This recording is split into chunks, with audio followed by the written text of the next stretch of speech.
to play and pause. Oh, yes, I forget sometimes how tall I am. Thank you all for being here, and thank you so much to the BSA, especially to Erin, Agnieszka, and Caitlin. And also, of course, to my committee, who has spent a long time patiently listening to me explore these ideas, and to the librarians at the Rare Book and Manuscript Library at the University of Illinois, Urbana-Champaign, who have very generously allowed me access to Gwendolyn Brooks's unprocessed archives, which is also why I ask, again, just not to take any photos of the materials from UIUC, because I would love to go back to this archive. And finally, to my fellow scholars, new scholars, Charmaine and Javiera, it's an honor to present with you, and an honor to follow you all. So,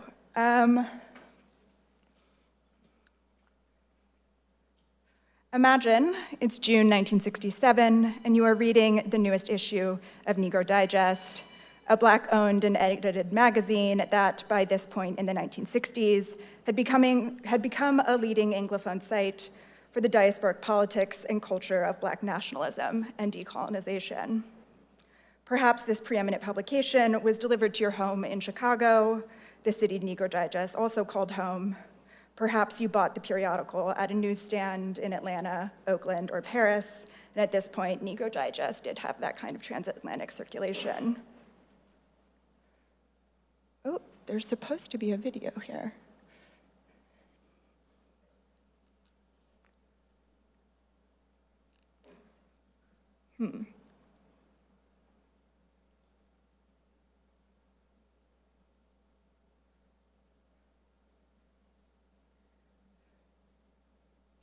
Uh-oh. Oh, no.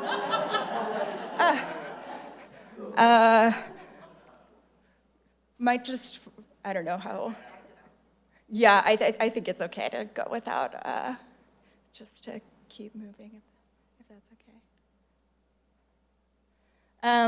So, imagine there's a video that is simulating the experience of reading this magazine, in which you peruse a few articles about civil rights leaders, unrest on Black campuses, and a contemporary painter, and you come across the book's noted column that this month discusses the recently translated book, Black Skin, White Masks, originally written in French in 1952 by Franz Fanon. Perhaps you have already read or read about the work of the now deceased Martinican psychiatrist and anti-colonial philosopher, and perhaps you have done so in previous issues of Negro Digest. This piece situates Black Skin, White Masks as a work written immediately after Fanon completed his psychiatric training, quote, in an attempt to come to terms with the problem of racism and the deculturalization and loss of identity engendered by it, end quote. As you're reading, you're interrupted, here, by a poem by Gwendolyn Brooks titled Boy Breaking Glass. Imagine you read the poem anyway. Perhaps Brooks's taut, fractured syntax and mostly monosyllabic diction are a nice respite from the review's dense overview. Brooks reports on the structures of feeling feeding the spate of riots across urban America during this so-called long, hot summer of 1967, and the poem's juxtaposition of material destruction, creative expression, and an alienated boy's desire for belonging is not unrelated to Fanon's path-breaking analysis of psychic racialization. Imagine that you then flip to the next page to continue reading the review, but the review does not continue. Instead, begins a new article titled Negritude, Africa, and the Meaning of Literature that outlines a deeply entrenched debate over the cultural modes of self-determination in the decolonizing African continent. Imagine you read this 14-page delineation of the political aesthetics of, on the one hand, Leopold Sénghor, poet, philosopher, and the first president of Senegal, who co-created the Negritude movement, which was an aesthetic, epistemological, and political revolt against French colonialism. And on the other hand, Wole Soyinka, a Nigerian playwright, novelist, and political activist who famously rejected negritude as a mode of bygone nostalgia, and instead practiced geopolitical critique through satire, irony, and dramatic form. The review of Fanon finishes on the next page, one of the final pages of this summer issue. And so in the material world of the US's foremost periodical of Black diasporic politics and liberation movements, Brooks's poetic indexing of a desire for belonging amidst alienation acts as a hinge between major thinkers and ideas of such politics and movements. Imagine if Gwendolyn Brooks then became the writer to whom you read in order to track shifts in diasporic intellectual history through an analysis of racial capitalism, imperialism, and third world liberation. Imagine then, finally, it's a year later in 1968, and you encounter this poem again while reading Brooks's new book of poems in the Mecca. Imagine you read it immediately following the opening titular poem that offers a counter-history of urban Black life in the Mecca apartment building in Chicago's South Side. And it's followed by poems variously about or dedicated to Chicagoans at the forefront of the US civil rights movement. Within this context, and considering Brooks's status as the sort of de facto poet laureate of Chicago and the actual poet laureate of Illinois, you would have every reason to imagine that the boy at the poem's center is Chicagoan, at the very least American. Now, this opening exercise in imagining is motivated by three interrelated questions about the print material for rendering the literary mode for representing Black liberation at this geopolitical conjuncture. First, is there a link between this poetic historicizing of racialized alienation and Black diasporic decolonization movements beyond just the simple juxtapositional decision made by Hoyt Fuller, who was the editor of the magazine at the time? In other words, was that editorial decision a way of materializing already existing practices of articulating American struggles for racial justice and decolonization? Second, how can reading Boy Breaking Glass in its original periodical format help us situate Brooks within the African diasporic discourse from which she is so often excluded? Third, and finally, how does foregrounding the print format make newly visible a cultural mode of diasporic belonging, especially for women like Brooks who are not traveling among the Black publics that she sought to address?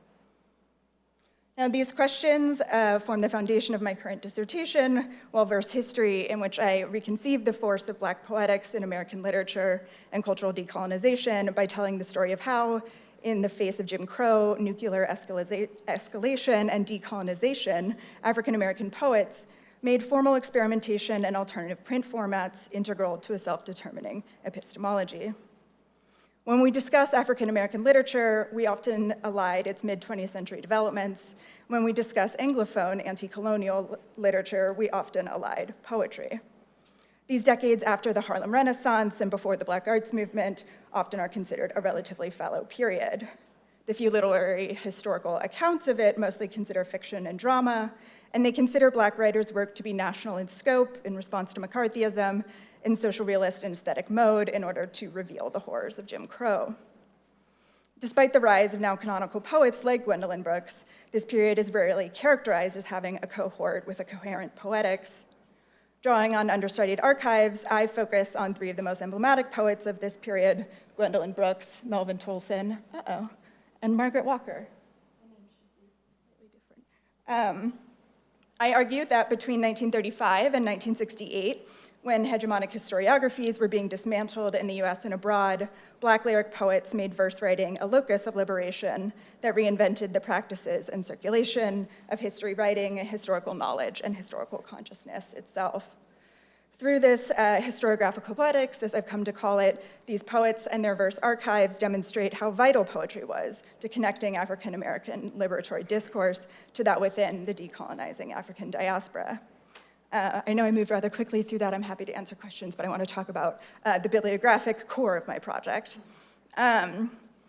So in order to intervene in 20th century American literary history, postcolonial studies, and poetics, my research intervenes in the matter of literary study itself. These disciplines' representative object of study is predominantly the codex and rarely the periodical. Of course, African-American literature changes this balance, since print was not always a stabilizing technology for individual authors, and early Black books, in fact, destabilized categories like authorship, readership, and literature itself. In the wake of African American literature's so-called archival turn, named as such by Leon Jackson in 2010, and Joseph Rezick's 2015 call for media specificity, the field has focused more on book history than the scenes of print encounter that Henry Louis Gates posits as the foundational trope for African American literature. The codex dominance is slowly changing with recent work by, among others, Yuri Don, Gerald Horne, Kanoe Nishikawa, and Derek Spires about how alternative print formats have been integral to the field of African American literary production. But the mid-century is still relatively underrepresented. Brent Hayes Edwards and Penny Von Eschen have established that the prose of mid-century Black press was vital to fostering Black internationalist solidarities, but the poetry within these periodicals is noticeably absent. Still, the long-established codex dominance is perhaps unsurprising, since periodicals are compositionally heterogeneous, they're multi-author, multi-genre, multimedia collections, and in many cases they're seemingly full of seemingly extraneous matter, like ads and personals, etc. But as many before me have pointed out, modern culture since the 20th century was created by such pastiches of culture and commerce. I take direction from Sean Leatham and Robert Scholl's seminal 2006 article, The Rise of Periodical Studies, in proposing that as digitization makes periodicals more accessible for research, we can develop methods and theories that allow us to study them as, quote, typologically distinct and historically coherent objects, end quote. I want to posit that if newspapers publish the first rough drafts of history, then periodicals publish the first draft of literary history. In the 20th century, in the mid-20th century, Black periodicals published the first drafts of the histories that poetry made. I trace the circulation of this poetry across this format, whose polyphony, dialogue, and easier global circulation uniquely materialize cultural networks that are often intimate, collaborative, and complex. In the process, I try to recover the diasporic print networks by which Brooks, Tolson, and Walker materialized as a cohort. I employed the term scalar belonging as a heuristic for understanding these poets' simultaneous entanglements with community organizations, national political agendas, and anti-colonial movements.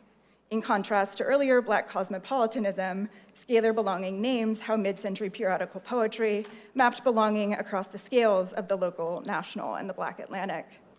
This makes newly visible the diasporic poetic practices of Black women like Brooks and Walker, who were unable to travel as extensively as their male counterparts. Instead of attending the Bang Dun Conference or their first international congress of Black artists and writers, they publish historiographical poetry in formats with international distribution.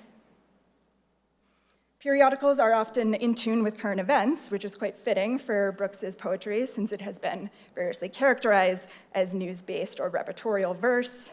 At one point, Brooks even referred to herself as a, quote, super reporter, as you can see in this note Brooks scribbled on the back of a periodical page. And earlier in Brooks's career, her longtime editor at Harper & Row, Elizabeth Lawrence, attributed the success of Brooks's first book to its, quote, news value, end quote. In the third chapter of my dissertation, I read Brooks's poetry as writing a history in the present tense, whose diasporic dimensions are primarily legible in periodicals. To regard periodical poetry, if you wouldn't mind not taking a photo of this one, to regard periodical poetry as the first literary drafts of history suggests that there will be subsequent drafts, ones that are perhaps never final. It is this historiographical and temporal dialectic between occasion and historical retelling that I seek to elucidate in returning to Brooks's periodical poems that have been revised, reframed, and reassessed over, with, and against the annals of history. And Gwendolyn Brooks is often characterized as a Chicago poet, even a radically local poet, as the critic Courtney Torson writes. This characterization is well evidenced. Nearly all of Brooks's writing is in some ways about Black Chicago before 1967, and of course a little after. And as you can see in this bio on the book jacket of the first edition of In the Mecca, Brooks refers to herself as a native Chicagoan. She was a fixture of the Southside's Community Arts Center, and to this day, the Illinois Humanities Council awards an annual Gwendolyn Brooks Poetry Award. Previous scholarship notes that after her self-declared racial awakening in 1967, she developed a diasporic consciousness that catalyzed her later international travels and political activism. But I want to demonstrate how Brooks's periodical publications and near participation in pre-1967 diasporic cultural events tell a different story. In a bigger version of this, I analyze event ephemera and little-studied correspondence to recast her pre-racial awakening poetry is already steeped in the anti-colonial dimensions of emergent Black diasporic thought, and this poem is a part of that. Ultimately, I show how Brooks' current events-based poetry not only inscribes more voracious drafts of Black life worlds, but it also telegraphs major shifts in the attendant discourses of Black freedom struggles as yet unrealized. Black power movements are often cast developmentally as the next stage of African American politics in reaction to the civil rights movement's shortcomings. But as scholars like Robin D.G. Kelly and Nikhil Pal Singh have pointed out, this neat progression obscures Black American support for decolonization and solidarity with Third Worldist movements alongside and in tandem with US civil rights struggles. And I want to suggest that we encounter this exact historical coincidence in the June '67 Negro Digest when Boy Breaking Glass acts as the connective tissue between a foundational post-colonial text and a debate over African diasporic cultural self-determination. In the periodical, we can read the nameless boy as almost any Black boy in Chicago, the US, France, or Niger, as his alienation resonates with Fanon and Sénghor's displacement within the colonial world order. The poem places someone like Fanon or Sénghor or Soyinka teetering on the cliff, concluding the poem. The boy, like nearly all anti-colonial thinkers, does not belong in this place where, quote, nobody knew where I was, and now I am no longer there, end quote. As a placeless and nameless person, he might create himself by destroying the structures that uphold the world that threatens him. He might begin again with, quote, a hymn, a snare, and an exceeding sun, end quote. Brooks does not align herself with one cultural or anti-colonial movement in particular. Rather, she indexes the waning of negritude and civil rights and the waxing of Black nationalism and Third Worldist movements. Through poetry, she renders this negotiation as an event, as a well-versed historiography unfolding in the present tense. As Brooks writes in this note to herself, destructive acts of self-expression should be repeated, should be studied in order to forestall much trouble in the land.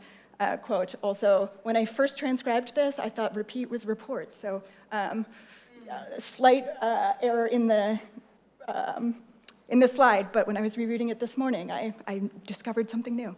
And while she knows that they will not be studied and trouble will not be forestalled, she finds reason, quote, or she finds, quote, reason for optimism in the, quote, uncrushable spirit among, quote, American societies detested, or what Fanon elsewhere called the wretched of the earth. Perhaps we can better register this uncrushable spirit when the poem is a conduit between like-minded thinkers. Now, to conclude, I will return us to where we began with the moment of first reading Boy Breaking Glass in its periodical context. I first encountered it while doing research at the Schomburg in 2016.